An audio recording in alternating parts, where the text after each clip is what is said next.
This morning, we're waiting for word on a potential ceasefire agreement between Israel and Hezbollah. It follows a deadly weekend with the IDF targeting Hezbollah sites in Beirut. In response, Hezbollah targeting Tel Aviv, launching 250 rockets, and according to some reports, injuring between 6 and 11 people. U.S. officials now pushing to get a deal finalized. Joining me now is NewsNation senior national security contributor, retired Lieutenant General Richard Newton. General Newton, good morning. Good morning, Nick. Always good to be with you. Good to have you here, sir, especially this holiday week and so many things happening over the weekend. But I am going to push you for a little bit of clarity because it seems like we've been here before. Israel Prime Minister Benjamin Netanyahu is reportedly about to accept a U.S. brokered agreement. How confident are you that this may be the deal that's actually cemented today?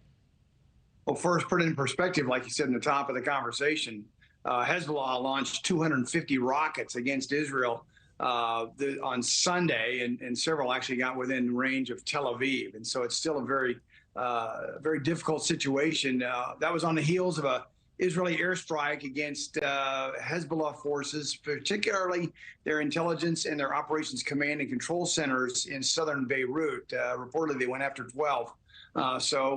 However, back to peace negotiations, it appears we could be on, very close to at least getting an agreement that would include stopping this conflict, current conflict between Hezbollah and Israel. There's three parts to it, Nick.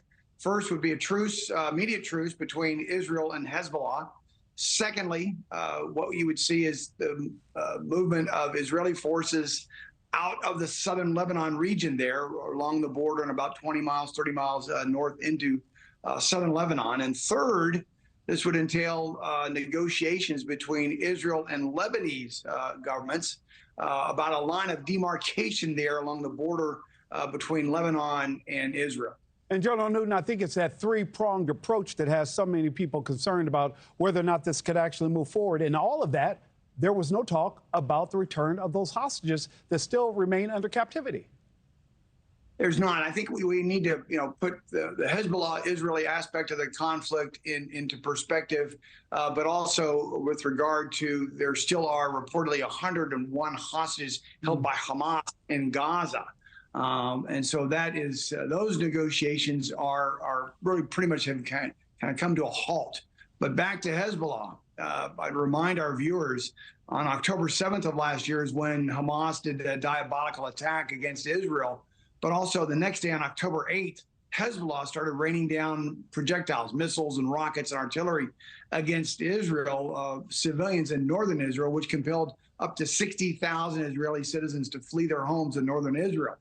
And so that's really what the focus on the Hezbollah-Israel agreement could be, is to create the conditions whereby these Israeli citizens can return to their homes in northern Israel. That's really the aim from the Israeli government's perspective. And General Newton, you were talking about that deal, that three-pronged approach. As part of that deal, Hezbollah would have to give up control of Lebanon to the Lebanese army. Now, according to the globalfirepower.com, the Lebanon Armed Forces is ranked 118th out of 145 countries. Does its army have the strength to take control?